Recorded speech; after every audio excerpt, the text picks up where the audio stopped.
Hello, welcome along to a brand new episode of Writer's Routine, where this week we're with Jack Strange. Jack's new novel is a festive rom-com.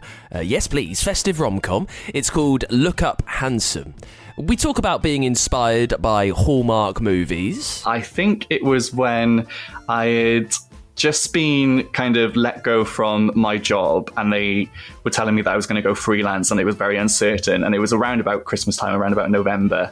So I was sat at home and I was feeling a little bit sorry for myself, and I turned on Channel 5 and Channel 5 was showing loads of Hallmark films, Christmas films, and I was like, perfect, I'm going to spend my whole day doing this. So I was watching those and, having the best time. And then I think I just kind of got this idea. I was like, okay, well, what if this was gay and set in Hay on Wye? It's the town of books in Wales. It's so many bookshops. It's so quaint and cozy.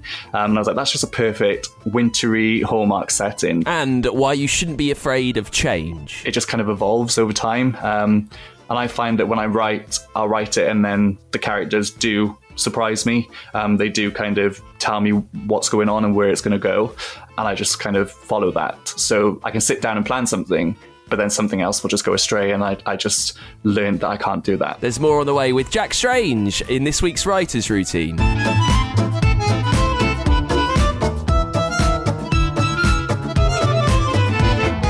Yes, welcome to the show. My name's Dan Simpson. This is Writer's Routine. It's the podcast where we take a look through an author's working day and week, and we see how they plan everything out to give themselves the best chance of getting their idea down on the page and published. Now, for the last few weeks, we were sponsored by Faber Academy. I hope you made the most of that and took a look at their writing a novel course online. This week, no sponsor. Next week, maybe you as a sponsor. You could do that.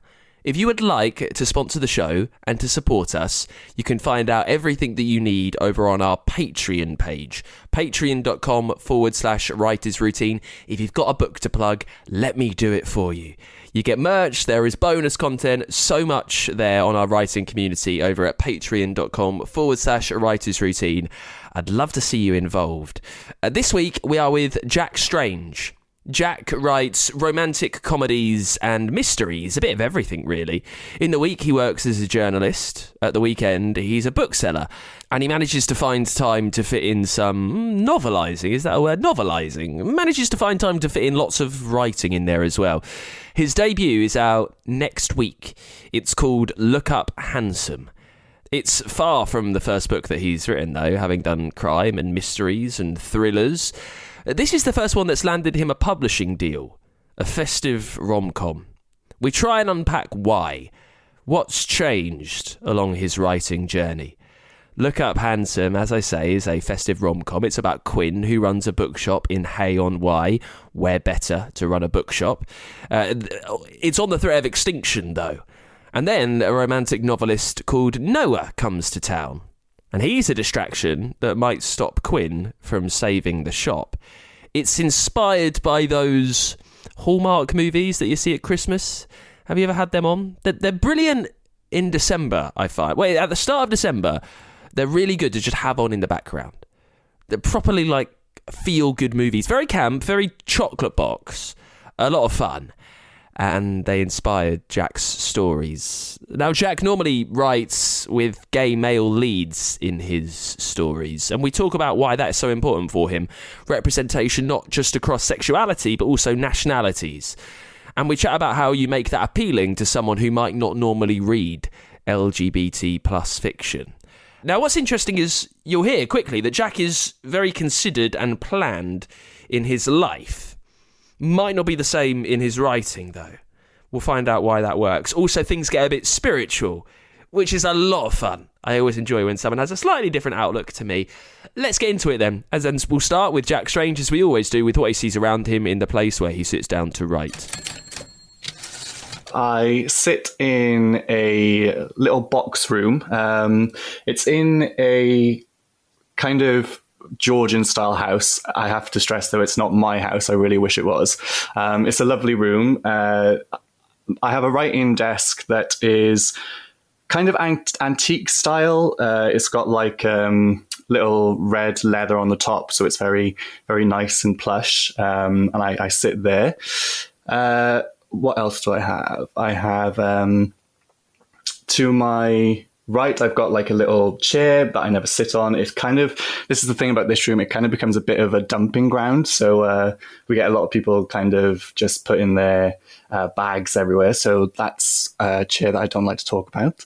On the desk around me is my laptop, obviously, because I write on a Mac laptop. So I have that next to me. To my left, I have an old typewriter that never gets used. I don't really know if it works, but it's there just for the aesthetic. And then I've got a vision board in front of me because I like to kind of see what I've done. I've printed out my cover. I've put that there. I put some other publishing related things on there. So when I sit down, it's right in front of me so I can see that. I've got a window next to me with a view of a green bush. So it's not really a great view, but I do like it. I do like being able to see outside and just sit back for a little bit. And then I've just got some sort of like miscellaneous stuff lying around. I've got like a little ghost statue from the York Ghosts. I got it online and I've never actually been. I'd like to go. I've got a little statue of Apollo, and I've got a little crystal. I've got some incense holders with some incense that I'll burn sometimes. And yeah, that's kind of pretty much what it is. And behind me, I've got a nice bookshelf. So I've got loads of books behind me, which is really nice to see. Talk us through the vision board then. What on there is practical? What on there is more kind of inspirational? Yeah, so I tend to use it as like a bit of a spiritual thing. I kind of look at it and I kind of use it as a bit of like a manifestation technique. So for my current book, I printed out the cover and then I printed out a couple of other things of like goals that I want. Some of them would be very big goals. You know, I've written like the biggest goal that you can probably get. And then other ones are a bit like, you know, sell X amount of copies or, you know, sign at a bookstore, that sort of thing. I've printed out a logo for another publisher, another imprint. And I put that right in the middle because I've got a book that's going out on submission and I like to just sit down and just look at that sometimes and think, okay, this is what I'm focusing on. And then I've got a side that is dedicated just to like a lifestyle that I'd like to achieve at some point. I think at one point I might consider moving back to Canada because I've just moved back from Canada. So I put some little things in there like a Canadian permanent residency card that I very haphazardly photoshopped with an image of myself and my partner on a card. So yeah, that's pretty much what that is all about. No, please. Just about the manifestation side of things. I mean, this is not that type of show, but I'm always interested in ways that people see the world differently to me, that is completely harmless and everyone is more than welcome to believe whatever they want.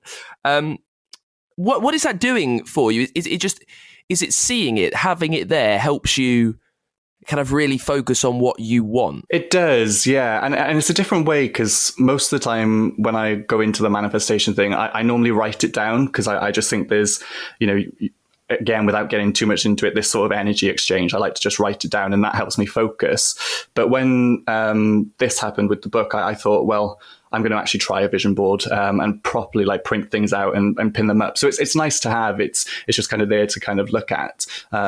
But I'm quite like a spiritual person. And again, without getting into it, it just kind of like, there's lots of things that I'll bring in from spirituality into how I approach writing and how I kind of sit down to write, and even sometimes in the story itself.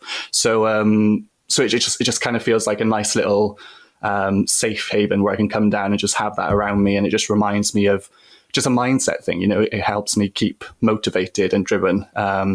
Like the crystal that I've got on the desk, that's part of it as well. It's just this sort of thing that I can look at and be like, yes, okay, I can focus here. I know what I'm working towards, if that makes any sense at all. No, it absolutely does. And I know that you wrote your debut when you were over in Canada. So you write in different places. In the little box room that you're at, is that where you're doing most of your work? Are you finding yourself maybe pottering out and about, writing here and there whenever you get snatches of time? Yeah, no, I definitely, I can't go and write like just out and about. I definitely need like a dedicated space. And years ago I had a dedicated space, and then the way life went, I didn't. So I got used to kind of adapting to how I wrote. I had quite a like stressful job, which took up all my time. So for a while I had to kind of snatch little writing moments here and there, just in my like little edit suite that I was in, and that sort of stuff. So when I was in Canada writing it, I would do my job, and then when I'd have like a bit of downtime between when everything was finished for the program and when we go on air, I would just write in my room then. So I definitely appreciate having a space again. And that's the great thing about this room is I've turned it kind of into my little space where I can come in every morning, sit down, and I know everything is here that I need it to be, and I can just actually set up, and I know what I'm getting. I know that I can sit down and look outside at the same view, and I can have the things in front of me that I've put there that don't have to be moved around all of the time. I've got my books behind me, and I know where those books are. So I definitely appreciate having this room again, because that's just a massive thing. I've always wanted a space, and even though it's a temporary space, it's my space for now, and I think that really helps with my productivity, really. I know that you listen to the show and everything about kind of goal setting and manifestation. It shows that you're quite a purposeful person, in that you know what you want, so you want to build your life and your work and your space around giving yourself the best chance of doing that. So when you are making this writing space that you're in now, although it's not ideal, what did you know you needed around you to help you work best? I think I knew I needed kind of a dedicated space where I could put my laptop down, and it sounds so silly to say, but like just knowing that I would have a place to like charge my laptop, and that I wouldn't have to like get up every now and again when the batteries die in, and all of that sort of stuff. And also like the distractions of it. Like when I close the door, everyone in the house, I've said like, I'm working in here, like don't come in. Whereas before it was always like I'd sit somewhere and it would be like a thoroughfare of people. So it's very much that aspect of things. I know I can kind of just zone out to the world when I come in here. As for like the purposeful stuff, I think it's just kind of like a creation of things that I've just kind of brought in. Some of it is a conscious choice, like the vision board. The crystal is a bit of a conscious choice, but other stuff is just kind of things that have just kind of come in here as time's gone on. And some things I'll clear away if it's just messy, if it's not related to what I'm doing. But otherwise, it's just kind of things that I'll leave there and think, yeah, okay, I can kind of incorporate that in and bring it in like a magpie seeing something shiny, I guess. So it's just like, yes, I'll have that. That's perfect. So yeah, it's kind of like crafted, but it's not. It's just how things have kind of come together, I think. That focus on planning and preparation and knowing where you want to be, is that mirrored in how you plot and how you plan a novel? Have you got like a vision board for your story with everything in it, with where you're going, with what characters look like? No, absolutely not. Absolutely not. No. I'm very much this person who will sit down and just go for it. I have like a vague idea and I'll just go for it. I used to plan, and then I always found that I would go off script, and it just started to annoy me that I would spend so much time planning and then it just didn't happen that way. But I just downloaded Scrivener, so I think I might try for another project to plan, but we'll see how that goes. But yeah, it's very much not organized at all. Not at all. I work from home. I work as a journalist, and I'm quite lucky with that job because it's nice to be able to have it in the place where I can do my writing as well. And hopefully they're not listening, but it's a very chill job. And that kind of affords me time to do my work in the morning and get that out of the way. And then I've got the rest of the day to actually focus on the writing. So, but if they are listening, that isn't what happens at all. I work 8 hours a day. But I will come in the morning, so I'll probably wake up. I am very much this sort of take advantage of working from home. So I start at 9 and I wake up at 9, and I will, go about my day, make a coffee, have a shower, and then I'll probably come into the office around about 10, half 10. go to the morning meeting if I need to for my job, see what I need to do for the day, follow up on some stories, finish a story, publish a story, schedule a story, etc. And then from about 11 or 12-ish, I can kind of mostly be able to sit down and focus on what I'm writing. So I'll do that and maybe make another coffee again, but it's very much like from 11 till about 5, sometimes 6 o'clock, I will be here and I'll be writing. And I'll take little breaks as the day goes on, but it's mostly kind of just sat in the office and kind of seeing what comes and working on it. And sometimes I might go to the gym, but it really depends on my mood on that day. And then when I finish at 5, sometimes I go swimming in the evening. So it's very much like a set schedule, which I didn't have that luxury before. So I'm really taking advantage of that right now. How considered is that kind of 5-6 hours of writing time? You've said that your energy ebbs and flows, but are you quite purposeful in knowing what you want to get done in that time? Kind of. I don't really like set any sort of like word count. Like I don't set any targets for myself. And I kind of approach it a little bit more like what will be. Like sometimes I'll come in here and I've got it in mind that I'm going to do my regular hours, if you will. And it's come to about 3 o'clock and I realize I really haven't done anything. And those days, thankfully, are few and far between. But most of the time it's just kind of open the document, read what I've written the day before, and then just carry on and get it down, basically. I'm a big believer in just getting it down, even if, those little doubts come in that what you're actually putting together isn't any good at all. I just ignore that and I just think, right, just get them down and just see where it goes. It's kind of just, it is that sort of aspect, I guess. It's nothing kind of, it's not strict. It's not like I need to hit an amount of words to get there. We've already mentioned that you listen to the show and you said that you like the fact that your writing day is now quite set. You know when you're working on one job, you know when you can be afforded time to work on another. So with the liberty of a day to plan what you want to do, and because you have thought about how you work best, what have you learned about that when you were thinking about a day of you writing and how you were going to kind of frame that? What have you figured out about what helps you do it in the best possible way? Yeah, I'm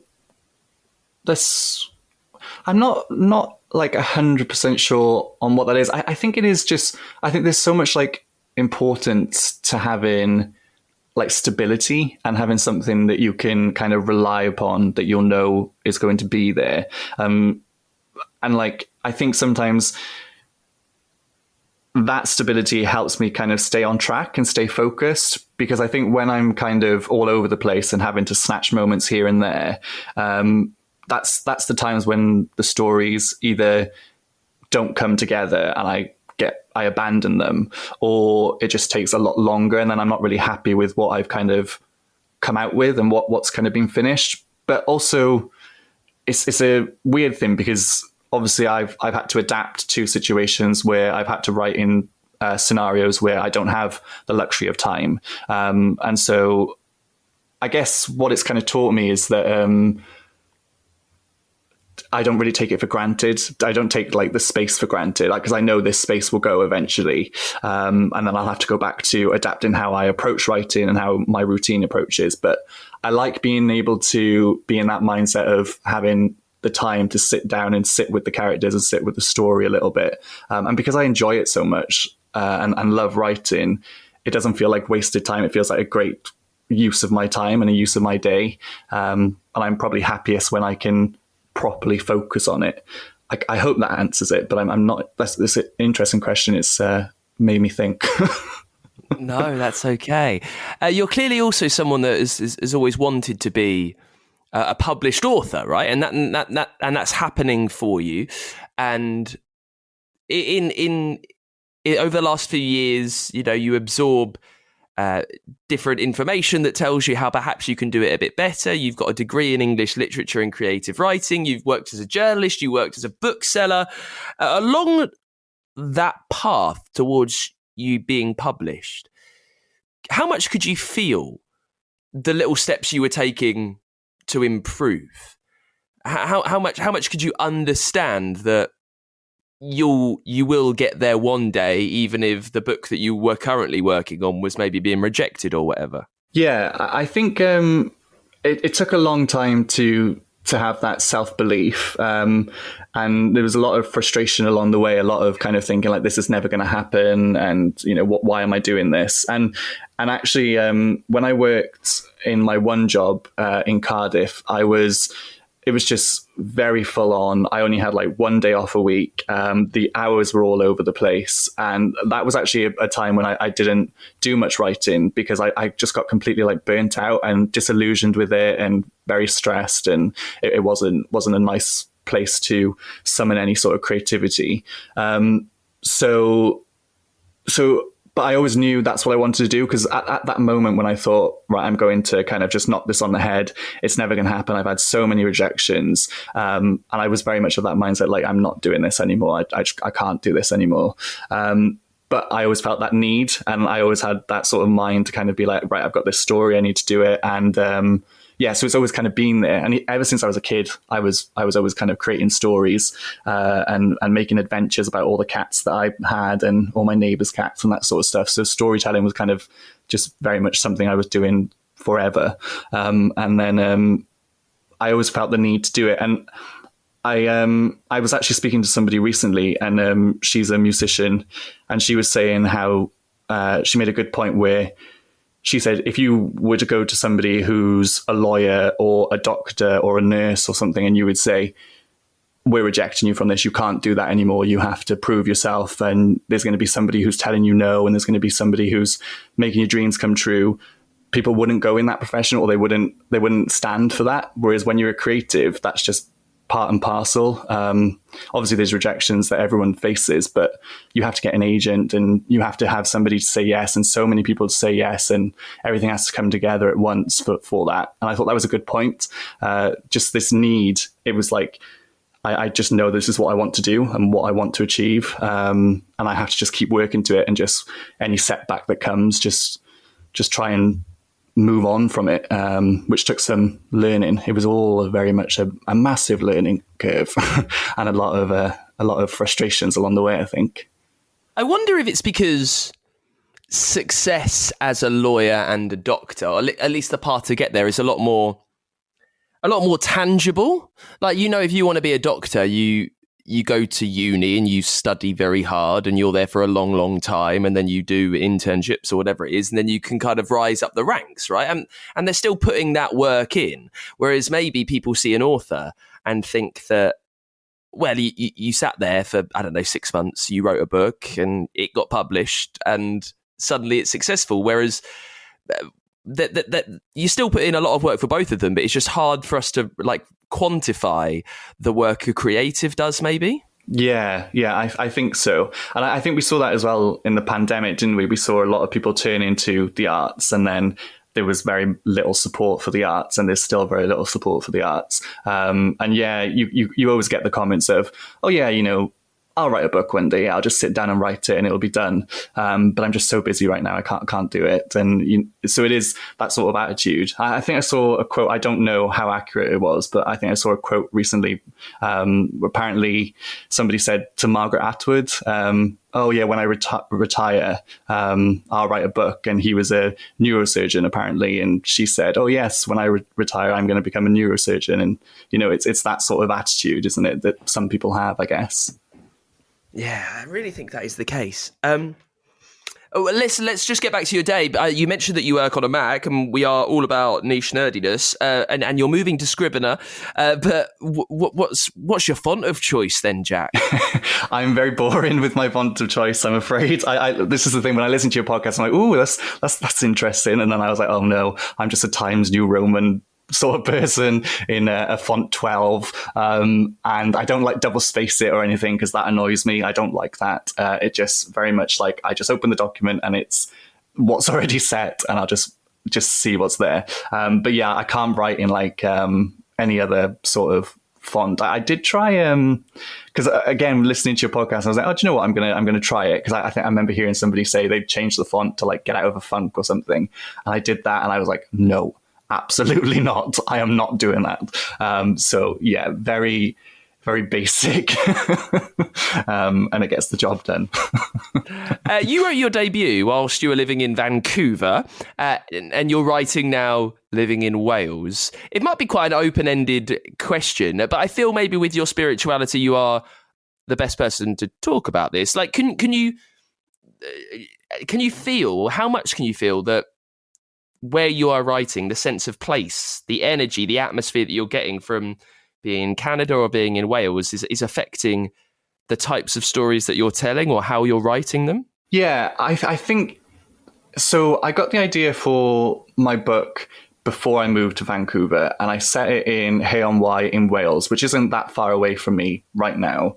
But I wrote the majority of it when I was living in Vancouver, and I do think that had a big impact on it, because even though I wasn't genuinely homesick, I wasn't pining for home, I think immersing myself in something so familiar when I was in the unfamiliar was very much a product of where I was. I kind of feel like that love for Hay-on-Wye maybe wouldn't have come through as strongly if I had been still living in Wales at the time of writing it. So that kind of impacted that story. But also I think having Welsh characters is very much something I'd like to do more of, because I think there should just be more Welsh literature set in Wales, or books set in Wales. And so I'm very much a champion of that. So I'll kind of bring in where I live and the aspects of that to it as well. From a more like spiritual standpoint, and I won't go into it too much, but there's something called astrocartography, which is you can put your birth chart in and you can see the lines from each planet, and it will go over the map of the world. And they say to move to your Jupiter line if you are looking for expansion and success. And my Jupiter line actually goes over where I live right now, but it also went over Canada and towards BC. So maybe in some instance that kind of played a part in it, but I didn't know that at the time. That was something I found out after I'd moved back from Canada. But yeah, maybe that played a part in it. Who knows? But it was interesting when I found that out. We're back with more from Jack in just a second. I thought I'd quickly pop by to remind you that if you enjoy the show and if you want to take it in another way and that's maybe more convenient for you, most of our episodes are on our YouTube channel. So if you head over there, if you type in Writer's Routine Podcast, it should come up. We've got all the normal ones, all the audio ones. There are a few that are specially visualised.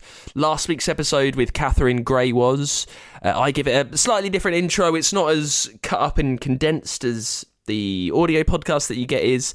And you get to see us having a chat. You get to see what Catherine thinks, what her face says when she thinks. And I think it's just a really interesting new way to take in these chats, if that's what you prefer. Make sure that you subscribe when you're over there as well. You can find those, get to Writer's Routine Podcast over on YouTube, our brand new channel. I think there's a lot going on that you'll enjoy. Let's get back to it with Jack Strange then, chatting about his new novel, Look Up Handsome. We talk about how, after writing many books in many genres through the years, he finally found the right voice and style for rom-com. Also, why he wasn't trying to completely reinvent the wheel when writing this book, and that is absolutely fine. And we get back to it talking about the novel and how it's inspired by those Christmassy Hallmark movies, and when he had that very first idea for Look Up Handsome. I'm a massive fan of Hallmark films. I absolutely love a Christmas Hallmark film. I'm obsessed with them. And I think it was when I had just been kind of let go from my job, and they were telling me that I was going to go freelance, and it was very uncertain, and it was around about Christmas time, around about November.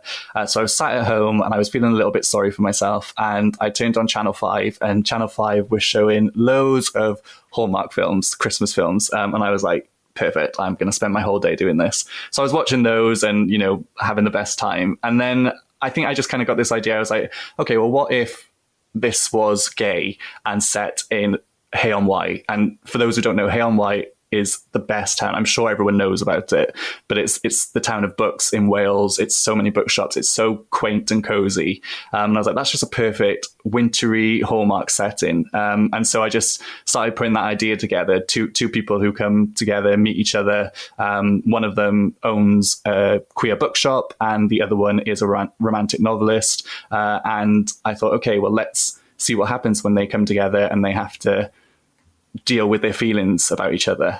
So that's how the idea kind of came together, just because I was just obsessed with Hallmark. I'm really interested to hear how you managed to capture that very specific spirit of Hallmark movies in just a second. But you've mentioned that you're really not a planner at all. So when you've got that idea about a bookshop, about a novelist coming to town, what's the first thing that you do before you start writing away? How much thought are you giving to the whole feel of the story?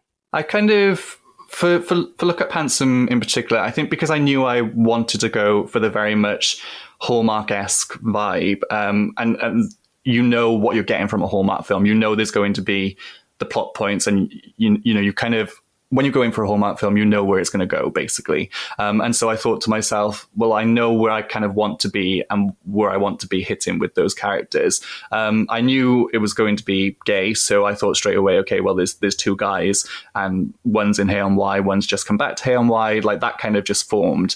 But as for understanding how it would finish or where it would go, I had no idea. I think I just grabbed my laptop, sat down and just wrote it. And I found an early draft a little while ago, and it's completely different from what's actually been published. I think I started it in like a different point of view and with a different character. So it was all very much very different to what actually came together. But I think it just kind of evolves over time. And I find that when I write, I'll write it and then the characters do surprise me. They do kind of tell me what's going on and where it's going to go. And I just kind of follow that. So it's like I said before, I can sit down and plan something, but then something else will just go astray. And I just learned that I can't do that. Have you learned about when to maybe not listen to your characters, though? When you know that they are dragging you in a direction that actually perhaps you're not interested, you don't want to go down this path? Yes, yeah. That happened with this. There was something, and in the earlier draft, somebody came forwards, and it was like all of a sudden it was going to be like her story, and I was like, no, this isn't where we're supposed to go with that. So her story is still kind of in it, but in the original draft, I found that I was actually just going off on a tangent about her, and I was like, that isn't working. So yeah, you do learn to listen to it, maybe take a little bit of it, but not follow that too far, because it becomes a disaster otherwise. You mentioned how you want to represent Wales in this story, and that drew you to it. But also, this is a novel about a gay couple. How important is that representation? Oh, so important. And I love as well that we're seeing more and more queer fiction being published. I think that's just fantastic and way overdue, so overdue to see that. But I also think I was bullied a lot when I was younger, and all through secondary school, it was the worst time. It was horrible. And I think that sort of anger that I felt and the resentment I felt to others and the upset and all of that sort of strife has been that sort of fire that's been like, no, you know what? I kind of grew up not seeing any sort of representation. I barely ever saw any queer characters anywhere. And especially in the books I was reading at that time, it just wasn't there. So I always had that mindset, well, this is who I am and this is what I want. And I want to write the book that I want to read. And I want there to be more queer fiction out there. And there's so much more now. And I'm so glad that I'm able to contribute to that in some way. And yeah, more to it. Like, give me all the queers. I'm excited for it. With that, did you think about where it would sit on a shelf, though? You want to write a book that you want to read. But I'm just aware that perhaps still in the year 2024, queer fiction doesn't always have mass market appeal. How much did you think about where it would sit, who might buy it, whether you can try and persuade those who normally wouldn't read this type of story to pick it up? Yeah, I that's always kind of in the back of your mind, and especially when you've put books out for consideration before, separate stories where you've had gay characters, and then you'll get feedback. A lot of feedback's like, oh, we couldn't relate to that character. And some of it you can take on board. Some of it you start to wonder, is it because it's a gay character? I had one publisher come back to me with a separate story that I published that I put out a couple of years ago.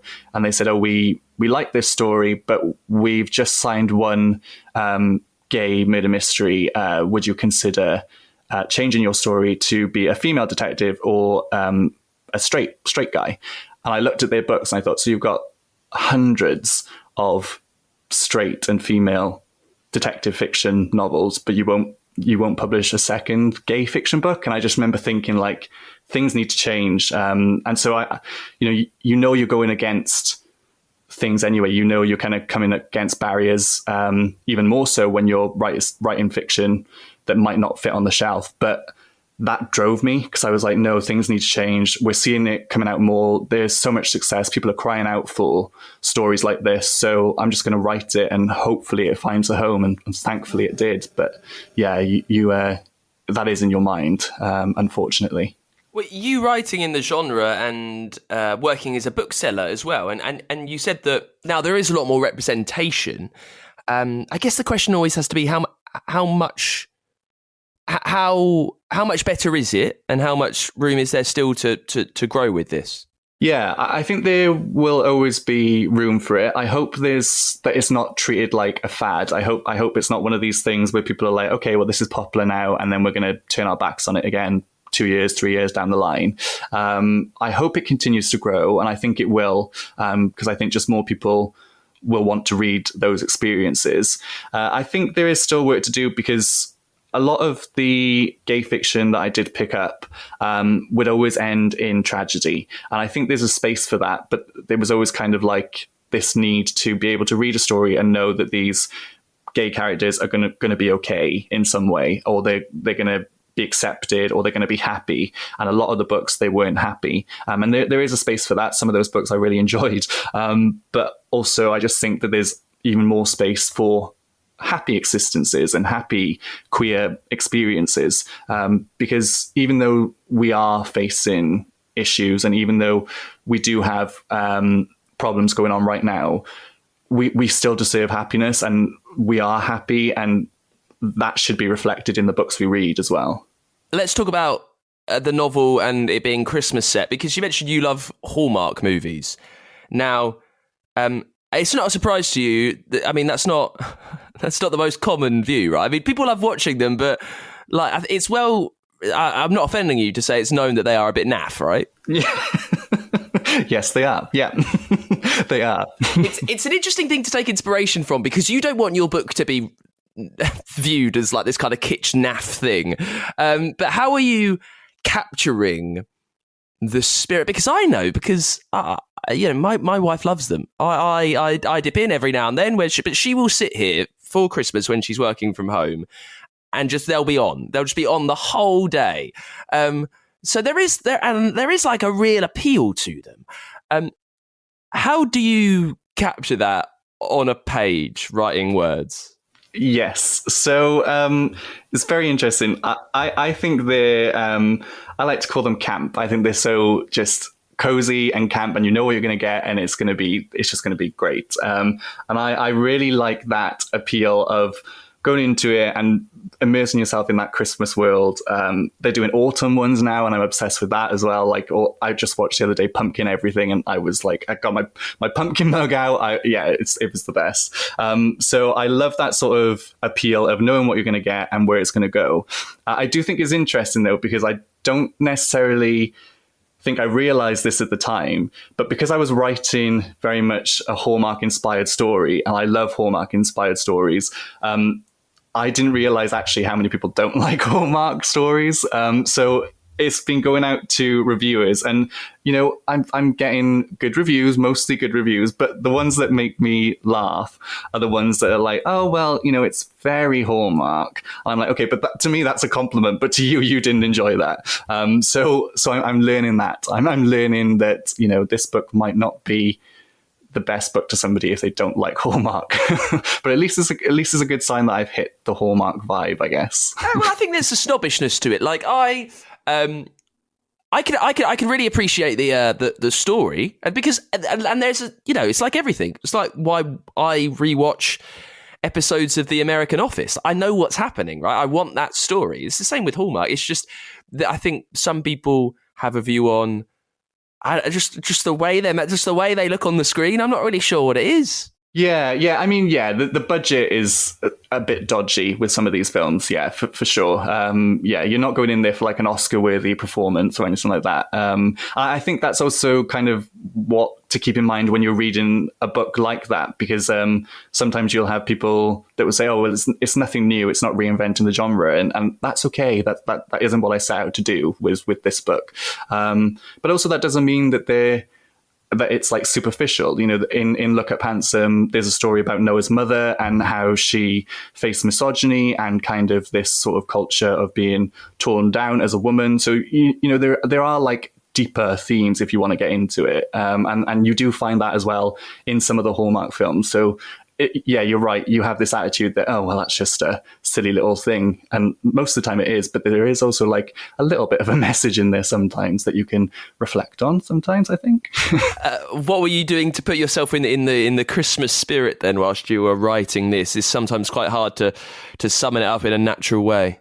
I know, yeah, I'm getting a bit sick of it now because I've been in Christmas mode for probably 2 years. Writing the book, signing it, getting it ready for publication, all the edits. I'm a bit like, oh my god, like just this book can go out now, and and then I've got to promote it now when it comes out. So it's been Christmas for 3 years. But yeah, very much the Hallmark films, watching those, reading more kind of Christmas based novels, and just appreciating Christmas, and getting excited for Christmas, kind of like that childlike aspect of excitement again. And we have quite a big Christmas as a family. It's a very like special time for us. And my sister is 10 years older than me, and she will literally wake me up at like 6 a.m. in the morning, like Santa's been like, so she keeps that sort of excitement there. So yeah, we like Christmas here. I think with the rom-com, it sounds really corny and cliche, but I really do think like I found my kind of confidence and found the voice for the rom-com. I think when I was writing the thrillers and murder mysteries, I was younger then, but also I was trying to like imitate people that I wasn't and trying to be something I wasn't. And, I was kind of trying to write this sort of like hard-boiled manly detective and anything of that aspect. Whereas all the kind of things I was consuming, like films and books that I was reading, was more of that sort of like humorous aspect. And so I think I finally just reached a stage where I was like, do you know what? I'm just going to try and write a bit of comedy and try and write something a bit slapstick and light and humorous. And I think what was interesting is that came at a time when I wasn't feeling like that. So that was the approach and the difference. And I'm trying to get a murder mystery out now, but I rewrote that and did that lighter with a more humorous approach as well. So I think I just managed to understand that I didn't need to be going down a sort of Ian Rankin route, because I loved Ian Rankin books, but that isn't what I was trying to write, and who I was supposed to be, I think. And why do you think this one worked? Why has this one got you published, whereas ones before did not? I don't know. I really don't know. I again, like when I wrote it, I just had this feeling. I just had this feeling that I was like, this is the one. This is the one that's going to get the publishing deal. And I just, that kept me going, and I was like, yeah, this is going to happen. I did a little bit of a spiritual ritual for it too when I was going out on submission, and so it's publishing with HarperCollins, and I wrote on a bay leaf HarperCollins and burnt it with a candle. So I put all of that sort of energy into it. So yeah, it felt different. And I think as well, just because I think, like I say, more people are calling out for queer fiction and they want more romance dedicated to couples that aren't straight. And so I just think there was a need for it, that it was like a good time for it, really. And I also think just because I embraced being able to kind of use the things that I was once ashamed of, if you will, or once hurt me, and turn that into a little bit of a strength. And I feel like there's just more of me in the book, whereas before there wasn't. When you're actually writing it, how much are you thinking about the word that's coming next? You're not plotting, but you know that you're writing a fun, light, comedic rom-com, right? So how much are you thinking about first time round what that next word is? I don't know. I don't think I'm like thinking of each and every word that comes into it. And I'm not kind of, sitting there and worrying about which word should go where, especially like in the earlier drafts. But I think that's when I come back to the drafts before, and then we'll tweak things here and there. Sometimes, like, if I've got a situation in mind that I know I want to be funny, that's a time where I can sit down and think, okay, well, how can I make this funnier? Or what joke can I tell here? But a lot of the time it is just kind of being able to go with the flow and see where the story's going. And I think sometimes I'll get to like a stage where I finished a chapter, and maybe I'll need to stand back and think, okay, well, I don't really know where to go now. And then that's when I'll go off and either go to the gym or go swimming or like leave it overnight or for a couple of days. And then my mind is able to think, okay, well, this is where we can go next. And, you are telling a story that has, a bit of conflict in it as well, naturally. So you're like, okay, well, they've been happy now, but I need to make them upset. And how can I make them upset? And how can I tear their world down? And yeah, so yeah, I'm thinking about it all the time. I'm always thinking about it. I find I'm always kind of, when I'm off doing whatever else I'm doing, I'm thinking, okay, well, what can I write next? And what chapter comes next? And what happens next? We've mentioned that you've wanted to be published for so long, and you've absorbed yourself in writing ephemera to try and help you out, to try and make that better. So now it's happening for you. Now you've written and you've edited and you're going through publication for your first novel. What have you learned about the process and your place in it, and how you work, and maybe how you can improve going forward? Yeah, I think publishing's a weird thing, isn't it? It's like everything you kind of imagined and you thought would happen doesn't always happen. And so it's a lot of kind of like, at least for me, it's a lot of kind of sitting down and waiting to hear things. And then all of a sudden you hear a lot of things and then it goes quiet again. So I've learned that publishing is kind of mysterious and slow in some aspects, but also fast, because the turnaround of when they signed it and ready for publication was just under a year. So, that's gone a little bit faster than some other people that I've spoken to. So yeah, that's been a massive learning curve. I think the reality is setting in now that it's actually going to happen, that something I've wrote is going out there and people are reading it and people are giving their thoughts on it and they're thinking about it. And yeah, that's a scary aspect now, this feeling that it's not mine anymore. So I'm trying not to get worried, but as September approaches, I'm very nervous about what that looks like. So I've got to deal with that now, which I didn't think I thought I'd be able to be like really excited, and I am excited, but I'm terrified of it going out there. And also just kind of thinking, okay, well, I've done that now, and now what's next? What sort of stories do I want to tell next? And I've got loads of ideas of where I want to go and what I want to do and what I want my long-term career to look like. So I'm just keeping that in focus as well. And just moving on to new genres then, there is so much that you want to write. How much has being able to find your voice in rom-com, how do you think that might help you if you were to switch to crime, to thrillers? What does it do? Does it bring a confidence? Does it maybe set you on edge because you've managed it with this? Are you going to be a bit uneasy? Yeah, I've definitely found a confidence. I a lot more than I had before, which I really like. And I think that just came naturally from being signed and having somebody believe in what you've written, and asking for a second book and taking the second book and giving you feedback. That's been a massive confidence boost. So I've got that in mind. Like I say, I rewrote my murder mysteries thinking about the kind of strengths that got me my current book deal. So I put a bit more humor into it, and I've kind of restructured the whole story, and we'll see what happens with that. And I'm really lucky as well. I signed a 2-book deal, but I've got a third on the way that's in a different genre. And that's been interesting to write because it's kind of going back to this sort of thriller, a little bit of horror, a little bit of darker aspects that I started with, but now learning what I've learned and feeling what I feel, I'm able to kind of approach that with a different mindset again. So yeah, it's been a massive learning curve and really, really, really beneficial to me. And I just finished my degree as well, and I passed my creative writing module with a distinction. So again, that was like further reinforcement. And I just feel good at the moment. I feel happy, but ask me in 2 weeks what I feel, and I probably won't be the same answer. That is it for this week's Writer's Routine. Thank you so much to Jack for coming on the show. The new novel is Look Up Handsome. It's by Jack Strange. It's out next week on the 26th of September. So maybe it's already out by the time that you're listening to this. I know how podcasts work. Thank you so much to Jack for coming on the show. Back next week with a brand new author. In the meantime, make sure you give us a follow on X. We are at WritersPod there. It's the same on Instagram. Give a search for Writer's Routine Podcast. Find us on our YouTube channel. And I'd love for you to support the show over on our Patreon page, patreon.com/Writer's Routine, where your book could sponsor this show next week. You can always get in touch as well. We've got a contact form over at writersroutine.com, and I will see you next week on the podcast. Until then, have a good one. I'll see you soon.